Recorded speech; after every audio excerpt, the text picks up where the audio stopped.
Magandang araw mga kabuan ng wika. Ako si Ethan, kasama ko si Yusuf, ang ating master chef. Ipakita namin sa inyo kung paano gawin ang special na chicken adobo aloha. Isang putahe na puno ng lasa sa pagmamahal sa ating kultura. Tama, Ethan. Ito ang classic na adobo, pero may kunting twist.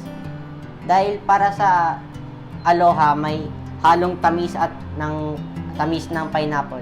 Filipino food fusion na swak sa kahit anong handaan. Ayos, Yusuf. Pero bago tayo magsimula, quick quiz muna. Sa Filipino cuisine, ano ang favorite ulam ng marami? Tama, adobo. Narito ang mga ingredients natin para sa chicken adobo aloha. Half kilo chicken, 1 cup toyo, 1/3 cup suka, 4 cloves garlic, and a half teaspoon ng paminta, 1/3 cup ng pineapple juice galing sa pineapple tidbits, at half cup ng pineapple tidbits. Sige, isamunan na natin. Una, ilagay natin ang manok sa kawali at ibabad ang ito sa toyo, suka, bawang at paminta. Tapusin sa pineapple juice. Demonstrate mixing.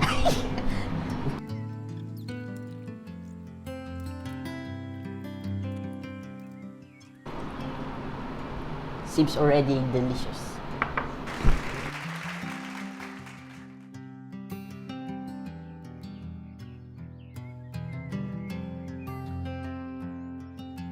Aba, perfect yan para sa mga gusto ng asim at tamis. At kapag malambot na ang manok, pwede na isayang ihain kasama ang mainit na kanin.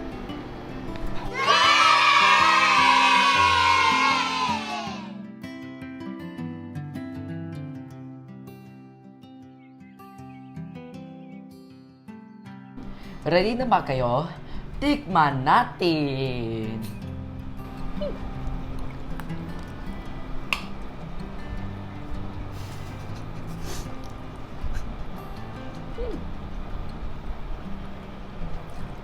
Wow!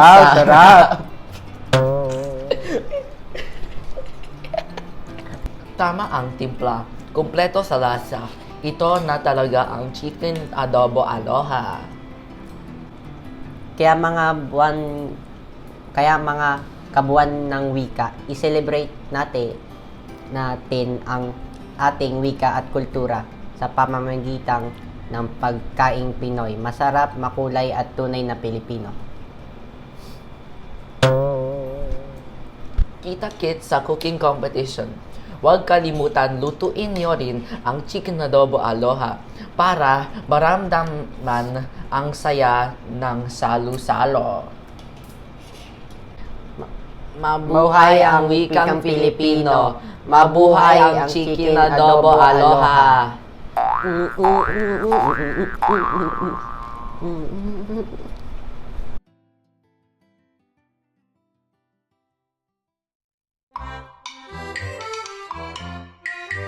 Wait, what if we just like magandang umaga?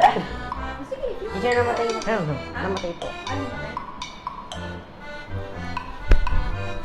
Magandang umaga mga araw. Araw-araw. Magandang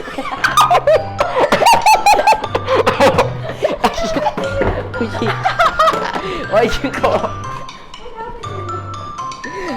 Cut. Very good. Super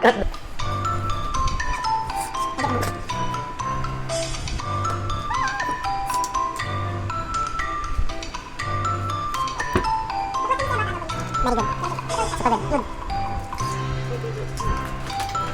And also, Ready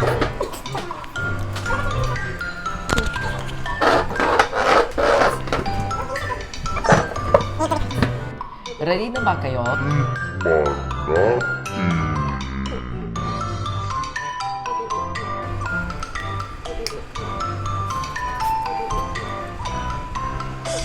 Wow! Wow, sarap!